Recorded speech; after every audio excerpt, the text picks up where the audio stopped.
इसके पहले हम लोग रत्व संधि पढ़े थे।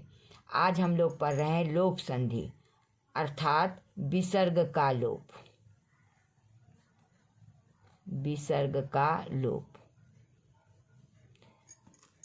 इसके लिए नियम है, पहला, यदि विसर्ग के पहले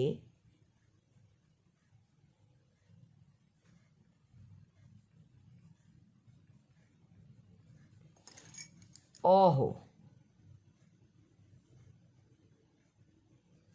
और विसर्ग के बाद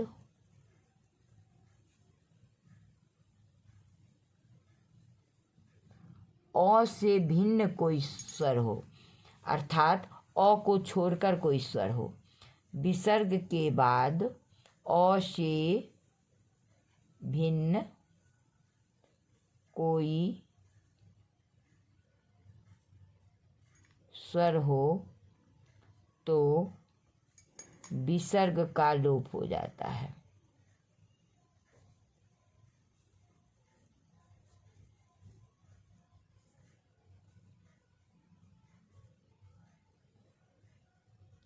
जैसे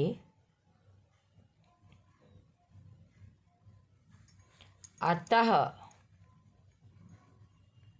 जोड़ एव, तो विसर्ग के पहले अ है और विसर्ग के बाद अ से भिन्न स्वर है तो विसर्ग का लोप हो गया, हुआ अतएव। विसर्ग से पहले अ हो और उसके बाद कोई अ को छोड़कर कोई स्वर हो तो विसर्ग का लोप हो जाता है। तो अतः जोड़ एव, अतएव। बालः जोड़ आगतः, तो हो गया बाल आगतः, विसर्ग का लोप हो गया। दूसरा नियम है, यदि विसर्ग के पहले आ हो, यदि विसर्ग के पहले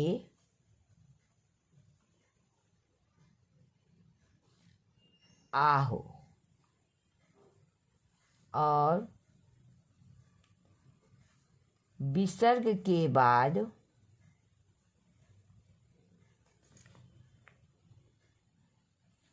कोई स्वर हो या वर्गों का तीसरा, चौथा, पांचवा वर्ण हो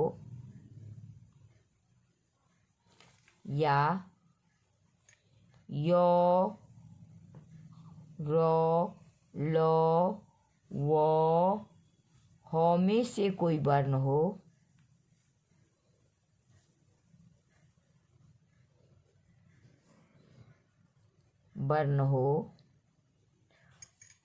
तो विसर्ग का लोप हो जाता है।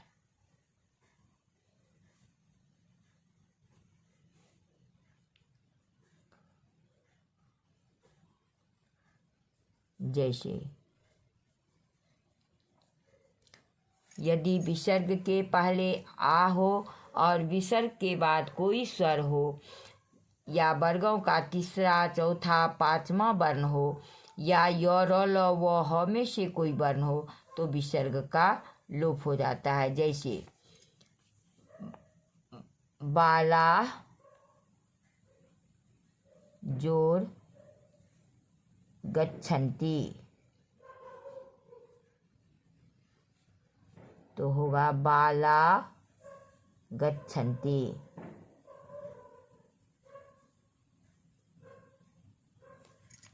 देवा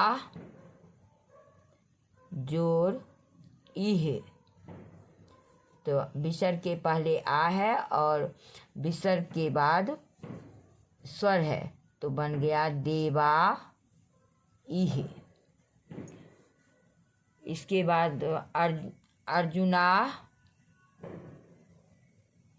जोड़ विसर्ग के बाद तीसरा वर्ण है वर्गों का, जयंती। अर्जुना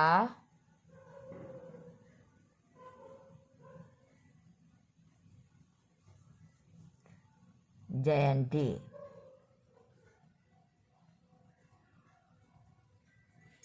बालका जोड़ हसन्ति, तो बालका हसन्ति।